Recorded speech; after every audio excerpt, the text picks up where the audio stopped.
Guys কেমন আছেন সবাই? আজকে আমার এই মামাতো ভাইয়ের সুন্নতে খাতনা, মানে আজকে আর এই যে হসপিটালে নিয়ে যাচ্ছি জাপানে। কোন হসপিটালে মুসলমানি করে সেটা ডিটেলস আপনাদেরকে দেবো। আপনাদের যাদের বাচ্চারা আছে মুসলমানি করানোর জন্য বাংলাদেশে যেতে চিন্তা ভাবনা করতেছেন, আর বাংলাদেশে যাওয়া লাগবে না। আমরা আজকে সেই হসপিটালে যাচ্ছি। সেই হসপিটালে যেয়ে আপনাদেরকে ফুল ইনফরমেশন দেওয়ার চেষ্টা করবো। তো সাথে থাকুন, ভিডিওটা শেয়ার লাইক দিবেন। এই যে টোকিও অ্যাডভান্টেজ হসপিটাল, এখানে একজন অভিজ্ঞ ডাক্তার আছে, তিনি খ্রিস্টান। তো উনি মুসলমানি সম্পর্কে জানেন এবং ট্রেনিং দিয়ে আসছেন। তো আমরা এখন এই হসপিটাল আসলাম। এই যে এখন আমরা হসপিটালে প্রবেশ করলাম।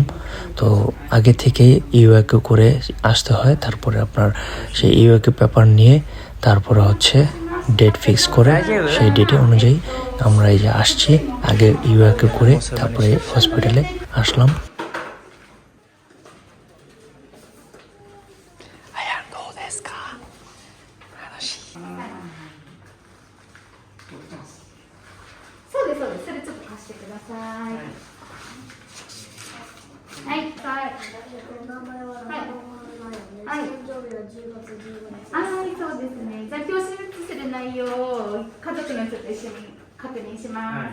じゃあラハマン・モハメド・アヤン君、要は包茎手術に対して肝臓切開を局所麻酔で行います。先生のサインと本人のサイン、お父さんのサインもありますね。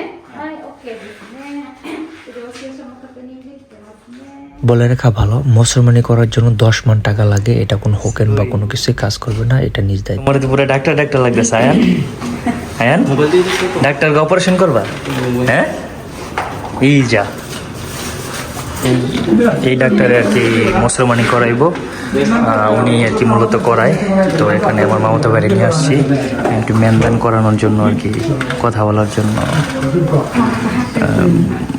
কথা বলার শেষে এখন আর কি ওরে অপারেশন থিয়েটারে নিয়ে যাবে।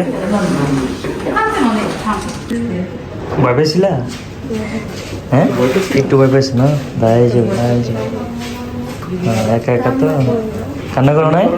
ওকে, এই নে এক মুসলমানি ডান কমপ্লিট হয়ে গেছে আলহামদুলিল্লাহ। এখন আমরা বাসায় চলে যাব। সায়েন্সের সাথে একটু ডিসকাশন আছে, কথা শেষ করে চলে যাবো। তো সবাই ভালো থাকবেন, আল্লাহ হাফেজ।